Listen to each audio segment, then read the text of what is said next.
Hey everyone, it's your friendly ex-Muslim. I was doing a live stream and someone mentioned to me that there's a guy by the name of Farhan Ahmed Zia that did a response to my very first video, so I decided to check it out. The video is called Abdullah Samir is a Jahil, ignorant. So apparently I'm an ignorant, right? And he's responding to this video, the very first video I made. This was like 2016. And this was when I first left Islam. So between 2016 and now, it's been 9 years, coming up to 10 years, a decade.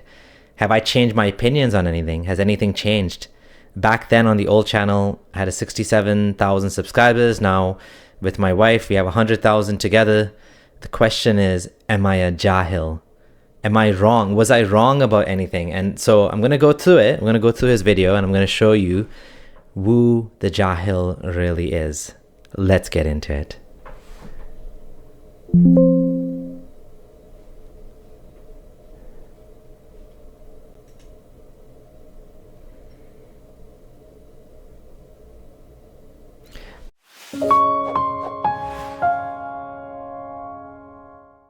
Today we're going to refute this Jahil who claims to be Muslim and that he left Islam. We'll take a look at his arguments and refute him, inshallah. I was born into an Ismaili family. My dad is Ismaili, my mom was Sunni, and I was raised as an Ismaili. So he was Ismaili, meaning he wasn't even Muslim. Now he does claim that he accepted Islam later in life, but let's just keep this in mind that he actually was not born or raised Muslim.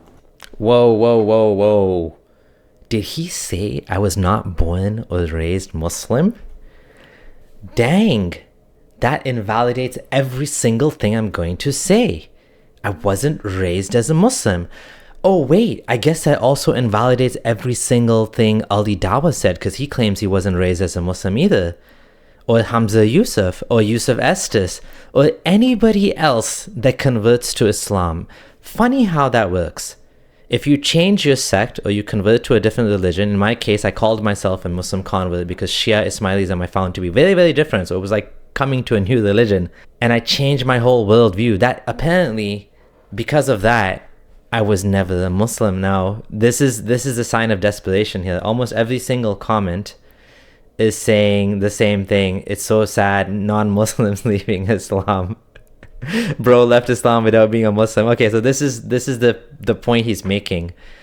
Funny how when I converted to Sunni, nobody had a problem with it back then. They were all very excited. They all loved me so much. Hey, this guy came to Islam, the true Islam, not the fake Shia Ismaili Islam. And look, he's more religious than us and we love him. But now apparently it's like I'm a fake Muslim because I didn't grow up as a Muslim. Not to mention half my family is Sunni Muslim. So I had that side as well. But I was raised as an Ismaili. Accepted Islam later in life, but let's just keep this in mind that he actually was not born or raised Muslim. And, I also had a big problem with the story of Dhul-Qarnayn, this tribe of, how Dhul-Qarnayn, he trapped this tribe of people, Yajuj and Majuj, Gog and Magog, behind a giant gate built of copper and iron. And I was wondering, where is this place? How come we can't find it? We have Google Earth and all that, and how come we can't find it? His argument for leaving Islam is, if we have Google Earth, how come we can't find Yajuj and Majuj? If Allah wants them to be hidden for a fixed period of time, do you think Google Earth can defeat Allah and find what Allah has kept hidden? Is this seriously your reason for leaving Islam? Is this a joke? Is this a joke? Well, let's start with the fact that if the Quran is true what it says, then we should be able to find evidence for the truth claims of what it says, archaeology or whatever evidence that we see outside in the natural world. In fact, there was, I believe it was one of the companions or one of the caliphs of Islam that looked for this gate.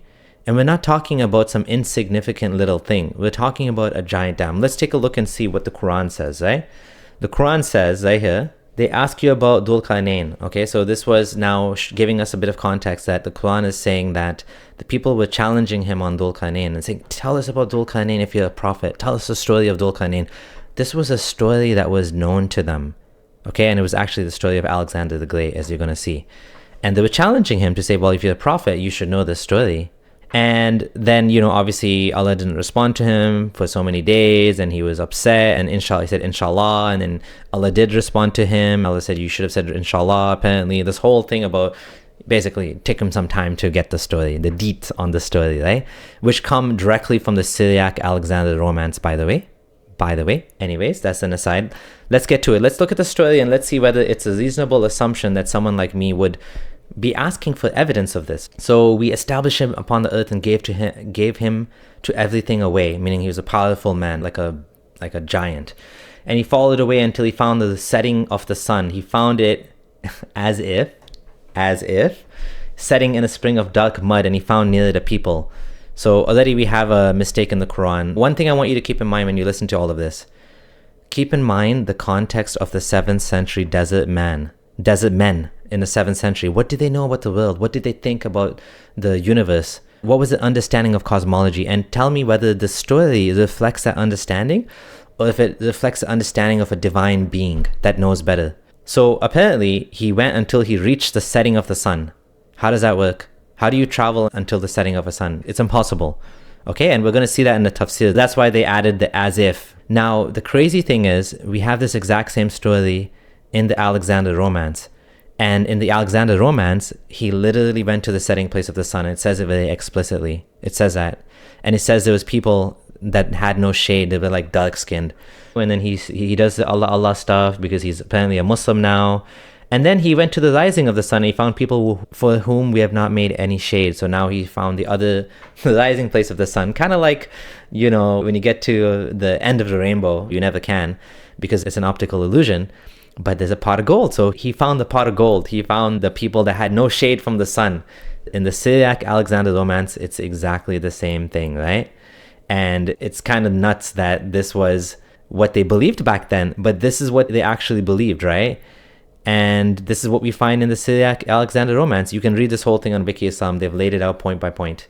Let's continue. And then he followed away until he reached a pass between two mountains. He found beside them a people who could hardly understand his speech. They said, "O Dhul Qarnayn, indeed, Gog and Magog are great corruptors in the land. So we may assign for you an expenditure that you might make between us and them a barrier." So there's this people that are creating corruption in the land, like this tribe of like monsters or humans or whatever they are. And they're asking this king, this great king, Dhul Qarnayn, who is actually, we now know who it is, Alexander the Great, can you help us? Can you make us a great dam? And in fact, there's even maps of what this looked like to them. They have a map, right, where there's these people that are living there, and there's the trap between the sea, and therefore he has to, on a flat earth, you can imagine that you can trap these people. On a globe, how would you trap people with a dam, right? Just think about it, right? It doesn't make any sense. But on a flat earth with a map like this, it makes sense. And so the story made sense to people back then, right? And then, he made this giant, thing with iron and copper and whatever. And then they were unable to pass over it, right? So let's look at the tafsir and let's see what the tafsir says. Ibn Abbas says that, Gog and Magog are spoiling the land, they're destroying the land, they eat our dates, loot our crops, and kill our offspring. And they also says they devour the people. Anyways, then it tries to talk about who they are or whatever, and apparently they're attacking them. In Tafsir of Ibn Kathir, about how many people these were. And it says that according to the hadith, there's 999 of them going to hell, and only one human or one believer is going to go to paradise, right? Meaning that there's a massive number of these people, massive number of them. So this massive number of people, according to the Quran, where are these people? Apparently somewhere in the world where Dhul Qarnayn traveled to and they're creating corruption in the land. We can't find them. So when I said that we can't find them on Google Maps, that's a very reasonable thing to say, because apparently these guys are like doing great corruption and there's like a giant dam. This is not some little thing. We're talking about like a big dam that was created to keep these creatures in. Now, of course, if you want to believe in fairy tales, you can believe in fairy tales. But then if you believe in the Quran as a book of evidence that's telling you the truth about the nature of the universe, then that's a whole different story, and you need to have evidence for that. There is no evidence. All right, let's continue. I believe left Islam for one day. But then I decided, I'm going to put my doubts aside. I'm Muslim. I want to go to Jannah. I want to believe in Allah. And I became Muslim for 1 more year. And then last year, so 1 year ago, is when I truly left Islam for good. He says he left Islam and then he came back to Islam. And this just reminds me of the Quranic verse of leaving Islam and coming back. Did you really have any iman in the first place? Do you even know who Allah is and the names and attributes of Allah? Whoa. That's a bit of a stretch here, right? This verse is actually talking about, supposedly, the tafsir says it's about a bunch of Jews that converted to Islam and then they left Islam at the end of the day. He's comparing this to me. If anything, what it shows is that I was trying to be a Muslim. I was genuinely trying. If I was insincere, I could have just left Islam and be done with it. But I tried. And you know, the funny thing is, even in the comments, people say that I also left Islam and came back. For example, this one, well, I left Islam and came back, and I hope Allah can forgive me, although I have not left back the Quran. Okay? Amina herself says, I'm ashamed to admit this, but I left Islam before. However, I did come back to Islam after I got my heart broken and felt empty. It was my turning point. Ever since I became practically Muslim, I'm glad I made that decision. I hope Allah forgives me for that mistake. There's people he's criticizing that also fall into this case, which is kind of nuts. This is a very real thing in the community that people question, and sometimes they even leave. Like in my case, my doubts were like overwhelming me. So I left Islam. I'm like, okay, I'm not going to be Muslim for a day. But then I'm like, you know what? Maybe I'm not ready to take that step. So I became Muslim again. If you're enjoying this, you'll love what's coming next. Subscribe now. We love to deep dive and dissect social issues, and we have some exciting stuff coming. So stay tuned. Now back to the video. And so it sounds strange, but I think what I was trying to convey was that's how serious the problems were. But I was able to cover them up and to continue remaining Muslim for another year. So people go through this all the time, including in the comments as I was showing you. Is and All my doubts about, and attributes of Allah. and the Sheikh was saying, Yeah. Allah's attributes and his, most merciful, Ar-Rahman, Ar-Rahim, Al-Qudus, As-Salam, whatever. There's all a bunch of names of Allah and attributes. Like, what does this have to do? Because I left Islam for one day, that means I wasn't even Muslim, and I don't have. This is just character assassination. You're not making a point here. Allah holds up the sky without any pillars. And this brought back all my doubts about, if it's truly from God, the creator of the universe, the one that knows all things. Why is he describing the world in a way that, was the 7th century understanding of the world? Like, the sky doesn't have, we know the sky doesn't have any pillars that you can see. But there's no need for pillars. Like, we're just a ball in space. Sky is just emptiness. It's just emptiness of space. So there's no need for any pillars, visible or invisible. Yes, the earth just exists. We don't need anything. Nice one, Jahil.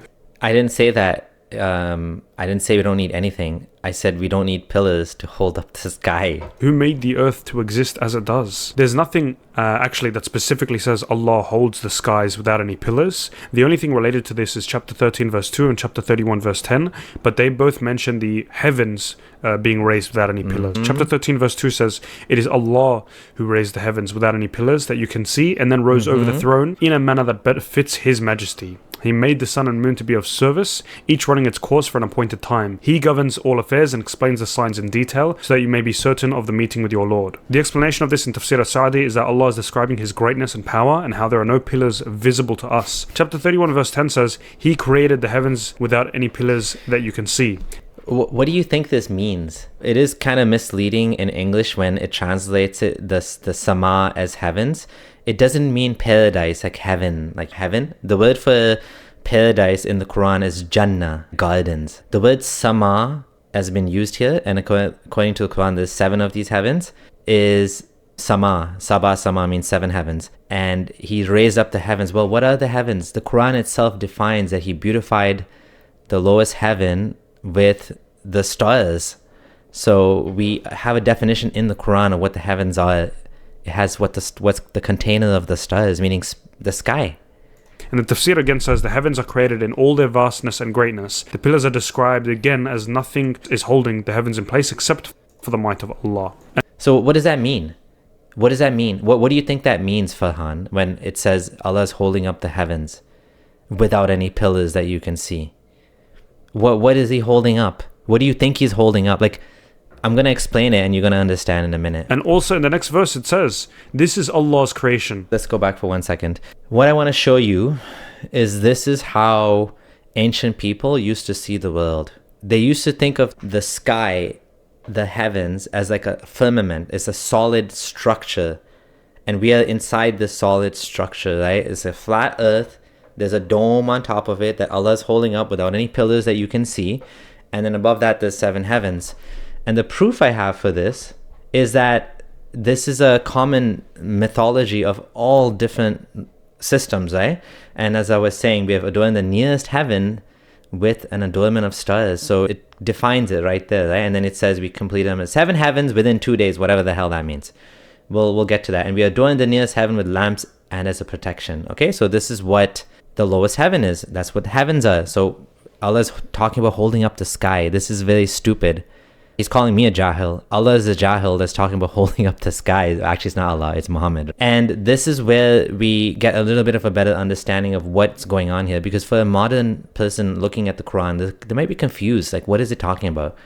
Well, what it's talking about is that the heavens and the earth were joined and then Allah separated them. And where did this come from? This is a common motif in many other ancient cultures. This is humanity in its infancy trying to figure out how the world worked, right?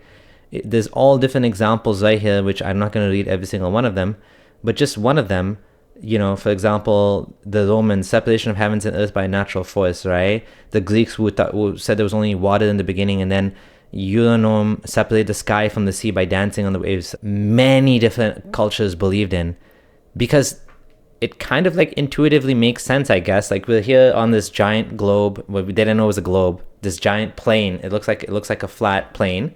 And then there's this like round looking thing on top. Well, how did it get there? Well, okay, I guess Allah raised it. Or apparently there's whatever the other god did it, or Kronos did it, or whatever, the son of God, or whatever. All different beliefs have different explanations for it, all of these different cultures. We know this isn't accurate. We know this is not true. And then there's other problems with this Quranic model as well. It talks about how he created all for you that's on earth, then he rose over towards the heaven. So Muhammad had no idea. He thought like Allah made the earth and then the sky. This is insane. And then apparently the earth took 2 days out of the 7. Just the one little earth that's in this massive universe. One little tiny pin drop earth, right?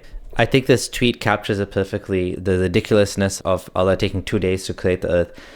There is perhaps no better demonstration of the folly of human conceits than this distant image of a tiny world. To me, it underscores a responsibility to deal more kindly with one another, and to preserve and cherish the pale blue dot, the only home we've ever known. This is a quote by Carl Sagan. This is a beautiful quote, and it's a beautiful photo showing the earth from a distance. So to say the earth was built in 2 days is just absolutely ridiculous. And then, anyways, the contradictions and the problems with the Quranic science just continue and going on and on, right? Islam QA even says the earth was created first. Just ridiculous. And this is the same verse that Farhan quoted, that he raised the heaven without anything. And it gets actually worse than this, because Allah says 7 heavens. And whenever the Quran mentions something about cosmology, about the universe, about anything like that, it's usually not trying to prove anything, but it's just using the knowledge of the time, which again shows you how flawed it is. We know what 7 heavens are. We know that these are 7 planets. I made a video about this, right? It's like the 7 planets and the moon, Mercury, Venus, Mars, Jupiter, Saturn, right? And then the firmament. And in the different models that they had, sometimes they'd put the sun and moon in the firmament, or sometimes it'd be like a separate one of the 7 layers. The point is that Quranic cosmology is idiotic. So going back to his video, nothing I said was wrong. And he's calling me a Jahil. The Jahils are the ones that are in Plato's cave. They want to stay in the dark. Someone's telling them, hey, look, there's light at the end outside the cave. Like, no. They want to stay in the cave, right? That's him. He wants to stay in the cave. He doesn't want to be guided. And also in the next verse it says, "This is Allah's creation, so show me what others whom you worship besides him have created. Nay, the wrongdoers are clearly misguided." So, Abdullah Samir, can you show me what you have created? Can you create the earth or the skies and the heavens? Okay, so apparently if I can't create the earth and the skies, that makes me wrong. And why is that? Because Allah made the earth and the sky. Do you realize how stupid this sounds? I can say, well, my God is the one that made the earth. Why don't you make your own earth if you don't believe in God? Haha. The guy calls me a Jahil, and look how he talks. He's telling me to make the earth to prove my point. Does that prove? That doesn't prove anything. Anyone can say, my God does this. The orbit of the sun and the moon. Like, we know the orbit of the moon is around the earth. That makes sense. But the orbit of the sun, like, what orbit would that be? I looked into this and I found, well, there is an orbit. It's a 300 million year orbit. of the sun around the Milky Way galaxy, which has nothing to do with humanity whatsoever because it's completely useless. So you refute yourself here in the same video. You say the Quran mentions the orbit of the sun and the moon, and then you say, oh, but what orbit is the orbit of the sun? Yes, the sun actually has an orbit, but it's useless. Okay, you yourself admit that the sun has an orbit. The only thing that would refute this verse is if the sun is actually stationary, has no orbit. And Tafsir as-Sa'di also says for this that people are heedless of Allah's signs and are distracted. This refers to all the suns in the universe, including the stars, planets, sun and moon, from which result in... Oh, interesting. All the suns in the universe. Quran didn't know that, did it? Yet he's claiming that this is talking about the Milky Way galaxy. Just think about how crazy that is. The Quran always talks about sun and the moon and in an orbit. The sun, the moon follows the sun. And on the Day of Judgment, apparently they're going to collide, like literally collide. Muhammad had no idea that the sun was like way bigger than the moon. He had no idea it's on a completely different orbit. The orbit of the sun is a 300 million year orbit. Us poor humans will never ever see even 1% of that orbit. It's completely meaningless to talk about that in the Quran. But what could it be talking about? Well, look at what they used to believe. They saw the sun and the moon going around, and they thought it was going around the earth. What makes more sense? That Muhammad is using the common sense, like flawed mythology of the time, or Allah is talking about this 300 million year orbit? That's a stretch. Night and day, and the fact they're always running in their own courses, and the stars... Exactly, night and day. Allah connects the sun and moon to night and day. Again, flawed understanding of cosmology. Do likewise. It also explains how a wise person would reflect on this, how the heat and cold have the purpose of seasons, and they can give us the ability to work out time, just as an example. And even Sahih Hadith, Prophet Muhammad, he asked his companions, do you know where the sun goes when at the time of Maghrib? And they said, Allah knows best and his messenger knows best. And he said it goes beneath the throne of Allah. Now we know the sun is actually still there, and it's actually the earth that's going around the sun. Do you know where the sun goes at the time of sunset? I replied, Allah and his apostle know better. He said it goes till it prostrates itself underneath the throne and it takes the permission to rise again. And it is permitted then, a time will come when it will be about to prostrate itself, but its prostration will not be accepted. It will be ordered to return whence it has come, and so it will rise in the west. This is a huge problem for Muslims. The reason why is, again, look at the model of the world they're using. Muhammad could have easily answered this in a better way. A child of today can answer this in a better way that makes more sense. It doesn't go below the throne of Allah, right? Think of the model that these people are using. They're using a model where the sun's going loop-de-loops around the earth. And so in that model, sure, it makes sense that it's going beneath the throne of Allah. They don't know where it went. They didn't know that there's a whole other set of people on the other side of the earth, that it's night for them while it's day for us. They didn't know that. All Muhammad had to say was the earth rotates and the sun is still there. It doesn't go anywhere. Instead, okay, yes, it's using some metaphysical language or something that it's talking about, Allah's throne. That is a good point that you can't disprove that. But the whole framing of this explanation is completely wrong. It's because it's saying that it goes somewhere. It's not going anywhere. And he's asking them, do you know where it goes? Like, these people were like, duh, like, I don't know where it goes. Like, it disappears, it sunsets. I mean, Dhul Qarnayn was trying to find it, where it's set. Apparently he found it. And then they wondered, where did it go? Oh, it goes in a milky spring. It says that in the Quran, right? But then what happens after that? It goes beneath the throne of Allah and then comes back up. So this was a perfectly reasonable explanation back then. But today, this is a joke. And the hadith is more evidence that Muhammad didn't know what was going on. Sure, you can make all sorts of justifications for it, and that's what he's going to do now. Prostration will not be accepted. It will be ordered to return whence it has come, and so it will rise in the west. Now, this is a commonly known sign of the end time, of the sun rising from the west. About the prostration, about the sun prostrating, now people at the time of the Prophet ﷺ used to prostrate to the sun. They used to worship the sun. So here, this is an indication of Allah telling us not to prostrate to the sun or worship the sun, but to prostrate to and worship the one who created the sun. We should not worship something created, but the creator of everything. And the sun going beneath the throne of Allah doesn't need to mean that it literally goes beneath the throne physically. Farid also says here, this is what you call a red flag. So yes, it doesn't have to mean that, but the fact that the hadith is adding more credence to that interpretation.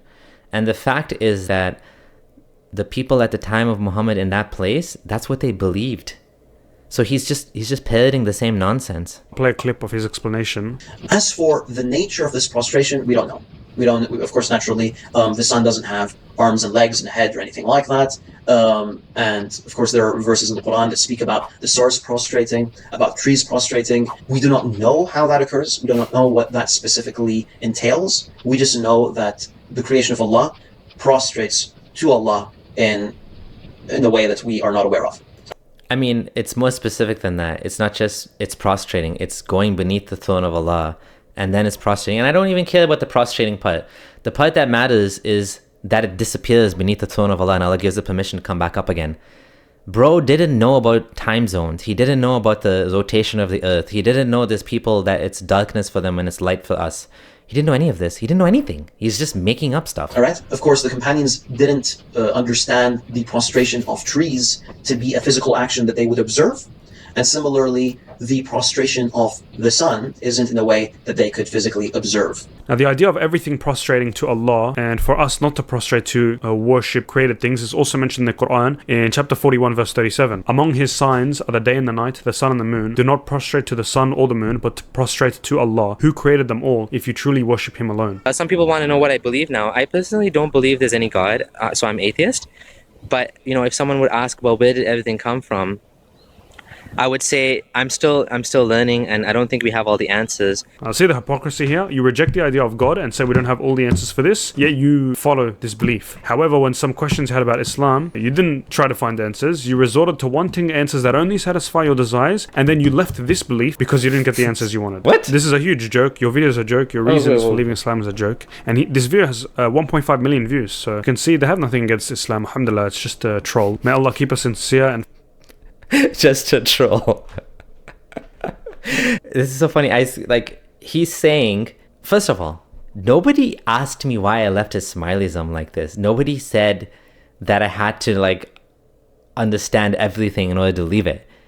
Nobody asked the Christians if they understood everything about Christianity if they left it. I knew Islam, felt like it made sense to me, and one God, not three gods, whatever, and they accepted and they converted to Islam. This guy is trying to make it sound like I have to know everything to leave Islam, right? I left Islam because I don't have all the answers. And he said I didn't try. Of course I tried. What do you think this whole blog is? This whole thing that I documented is my journey. I've been working through this for a long time. And this was the conclusion I came up to that made the most sense to me. And apparently it resonated with people, got a lot of views, this video. And hundreds more have since left Islam. Right? I mean, I stopped counting, but there's a whole list of people here that directly messaged me, and I stopped. There was no point. There was so many people here. So obviously this was resonating with people. I accept atheism is make it sound like I'm in the worship of Satan or something. Dude, it just means I don't believe in your religion, and I'm open to the fact that there's no evidence for any other being. I don't think there's any evidence for any other God, so I'm atheist. It's kind of like the default position if you don't believe in any God.